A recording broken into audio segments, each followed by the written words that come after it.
Well, this is Steve Ridgel, and sometimes I get asked by people who aren't sure about God or don't believe in God. I get asked this question. Well, Steve, if your God's so good, why is this world so messed up? Where was your God when my child got sick and died? Where was your God when my boss fired me for no reason and I ended up losing my house? Where was your God when this happened? Where was your God when that happened? What about all the natural disasters in this world? What about all the evil? If your God's so good, why is this world so bad? And you know what? If you're one of those who's wondered about God and his existence and you kind of had that question, I'm going to tell you, I think that's a good question. I think you have every right to say this world is a mess and God's so good. What's the deal? So I'm no great theologian. You can find people smarter than me, but I'm going to tell you what Steve thinks. I think this isn't the world that God made.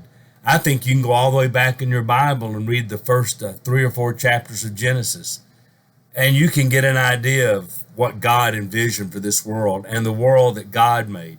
God made a perfect world. Man and Adam and Eve, all they had to do was just take care of what God had given them. There were 2 trees specifically mentioned in the Garden of Eden. One was the tree of life, and that's a big deal because, well, it's the tree of life, live. The other tree they were told not to eat of, and that was the tree of the knowledge of good and evil.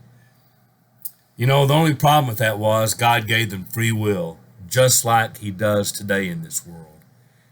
You are free to choose to do whatever you want to do, as am I, as is everybody in this whole world. And when you have free will, that means you have to make choices. Some of us make choices that reflect God. Sometimes we make choices that do not reflect God's will. But we make choices, and when you make choices, there are consequences to those choices. Sometimes they're good consequences, sometimes they're bad consequences. God made a perfect world and then gave man the free will to do what he told him to do or not do what he told him to do what he said don't do. And they had the choice to do that. And when you have free will, you have to make, so every day they had to get up and make that choice.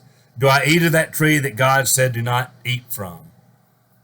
And of course, you know where this story goes. Eventually, they decided to eat from the tree of the knowledge of good and evil that God told them not to eat from.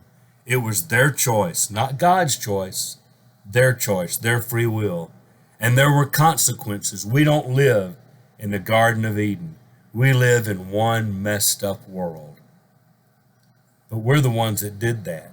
And we are still doing that. People all over make bad choices.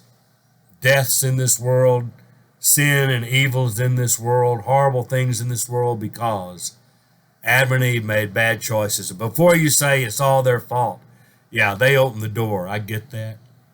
Eve did, and boy, Adam went right through it with her, and I get that.